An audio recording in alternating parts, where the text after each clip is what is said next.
Imagine stepping into a city on the edge of history. A city of magnificent palaces and elegant boulevards, but also overcrowded streets, poverty, hunger, and growing anger. Today, we are walking through Paris in the year 1788. The French Revolution has not yet begun.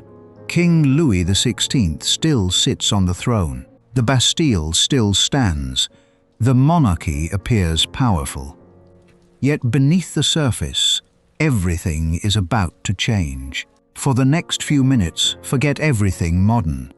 No cars, no electricity, no smartphones, no photographs. Only the sounds, smells, and sights of 18th century Paris. Let's begin our journey. It is early morning in the spring of 1788. The sun is just beginning to rise above the rooftops of Paris. You approach the city along a muddy road crowded with travelers. Merchants guide wagons loaded with grain. Farmers drive livestock toward the markets. Priests, soldiers, laborers, and noblemen all move along the same road, though their lives could not be more different. Ahead, Paris appears through a light morning haze. Church towers dominate the skyline. The great dome of Les Invalides glitters in the distance. The city is surrounded by walls and customs barriers, where taxes are collected on goods entering Paris. Guards inspect carts and question merchants. The smell reaches you before the city itself. Wood smoke, horse manure, cooking fires, wet earth, and the unmistakable odor of thousands of people living in close quarters. Paris is already one of Europe's largest cities, home to more than 600,000 people. To many visitors, it seems like the center of the world. As you pass through the gates, the streets immediately feel crowded. Most roads are narrow and uneven. The buildings lean toward each other overhead, making some streets feel like tunnels. Many houses rise 4, 5, or even 6 stories high. The lower floors are occupied by shops and workshops. Families crowd into tiny rooms above. Open drains run alongside the roads. Waste is often thrown directly into the streets. You must watch every step carefully. The sounds are overwhelming. Iron wheels grinding against stone, horses neighing, street vendors shouting, church bells ringing, blacksmiths hammering metal, dogs barking, children running through the crowds. There is almost no silence in Paris. Every street feels alive. Every corner reveals another scene. A baker opens his shop. A butcher sharpens his knives. A woman carries water from a public fountain. A servant rushes through the crowd on an errand for a wealthy household. Life begins early here. For most Parisians, every day is a struggle to earn enough money to survive. You follow the crowd toward one of the city's bustling markets. The market square is already packed. Vendors arrange vegetables on wooden tables. Fish merchants display their catch. Farmers sell eggs, cheese, and chickens. The air is filled with shouting. Prices are negotiated constantly. Arguments erupt over the quality of food. Everyone is concerned about bread. Bread is the foundation of daily life in France. An ordinary worker may spend half or even more of their income on bread alone. And in 1788, bread prices are becoming a serious problem. Poor harvests have driven prices upward. Many families struggle to afford enough food. You notice anxious conversations among customers. People complain about rising costs. Some blame merchants. Others blame the government. Many blame bad weather. Nobody yet realizes how important this issue will become. Within a year, bread shortages will help ignite a revolution. For now, however, life continues. The market remains busy. Coins exchange hands. Children carry baskets home, and Paris feeds itself one day at a time. As you leave the market, you enter neighborhoods inhabited by craftsmen and laborers. The majority of Parisians belong neither to the nobility nor the clergy. They are workers, tailors, cobblers, printers, carpenters, masons, blacksmiths, servants, dock workers, laundry workers. Their days are long and exhausting. Most begin work at sunrise and continue until darkness. Many workshops are small family operations. You can see artisans laboring through open doorways. A shoemaker bends over leather. A printer carefully arranges metal type. A cabinet maker sands an elegant wooden chair destined for a wealthy customer. The contrast between rich and poor is visible everywhere. A skilled craftsman may earn a decent living. Yet one illness, one accident, or one economic downturn can push a family into poverty. There is no social safety net, no unemployment insurance, no public health care. Survival depends on work, and work never truly ends. Eventually, you reach the Seine. The river is the lifeblood of Paris. Boats move constantly along the water. Some carry grain. Others transport firewood, wine, or construction materials. The river serves as a major highway connecting Paris to the rest of France. Along the banks, workers unload cargo. Fishermen prepare their nets. Women wash clothes in the river. The smell is not pleasant. The Seine serves many purposes: transportation, commerce, waste disposal, drinking water, all at the same time. Yet despite its problems, the river remains essential. Without it, Paris could not function. Stone bridges cross the water at several points. Some are crowded with houses and shops built directly upon them. People live, work, and trade above the flowing river. It is a remarkable sight, a city layered upon itself. Crossing a bridge, you arrive at the historic heart of Paris, the Île de la Cité. This island is where the city first emerged centuries ago. Dominating everything around you is Notre-Dame Cathedral. Its twin towers rise high above the surrounding buildings. Construction began more than 600 years ago. Even in 1788, it remains one of the greatest achievements of medieval architecture. People stream through its doors. Some attend Mass. Others pray quietly.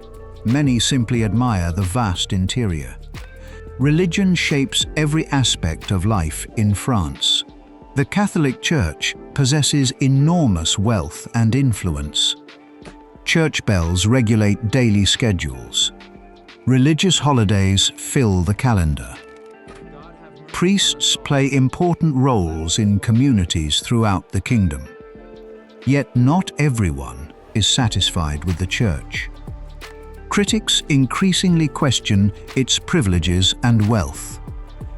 Like many institutions in France, the Church appears strong, but cracks are beginning to show. Now we move westward into wealthier districts. The difference is immediate. The streets become cleaner, the buildings larger. Elegant carriages roll past. Well-dressed servants accompany wealthy families. The nobility make up only a tiny percentage of France's population, yet they possess tremendous power and privilege. Many are exempt from taxes paid by ordinary citizens. Their lives are worlds apart from those of laborers. You watch as a magnificent carriage passes. Inside sits a noblewoman wearing silk and lace. Her clothing alone may cost more than a worker earns in an entire year. Such displays of wealth are common among the upper classes. Yet resentment is growing. Many ordinary citizens increasingly question why privilege should depend on birth rather than merit. These ideas are spreading through Paris, and they are becoming difficult to ignore. Paris in 1788 is not only a city of commerce and politics, it is also a city of ideas. In cafés, salons, and private homes, intellectual discussions flourish. The Enlightenment has transformed European thought. Writers and philosophers challenge traditional authority. They debate liberty, equality, reason, government, human rights. The works of thinkers such as Voltaire, Jean-Jacques Rousseau, and Montesquieu circulate widely. Their books inspire conversations among educated citizens. Some ideas are considered dangerous. Authorities censor publications and monitor dissent. Yet ideas spread faster than governments can control them. In coffee houses, strangers discuss politics openly. Merchants debate economic reforms. Lawyers discuss constitutional government. Students dream about a different future. Nobody knows exactly what form change will take, but change feels increasingly inevitable. Although Paris is the intellectual heart of France, political power officially resides with the monarchy. King Louis XVI rules one of Europe's largest kingdoms. He is not widely regarded as cruel. In fact, many contemporaries consider him personally decent. Yet he faces enormous problems. France is drowning in debt. Decades of war have drained the treasury. The government's finances are in crisis. Attempts at reform repeatedly fail. Powerful groups resist changes that threaten their privileges. Ordinary citizens grow frustrated. The monarchy seems unable to solve the nation's problems. Throughout Paris, people discuss taxes, debt, and reform. What once might have been private concerns are becoming public debates. Confidence in the system is weakening. And that is a dangerous development for any government. As afternoon fades into evening, Paris takes on a different atmosphere. Workers finish their day's labor. Taverns begin filling with customers. Candles illuminate windows. Street musicians perform for small crowds. Food vendors continue selling meals. The smell of roasting meat drifts through the streets. Despite hardship, people still seek entertainment. Friends gather to drink wine.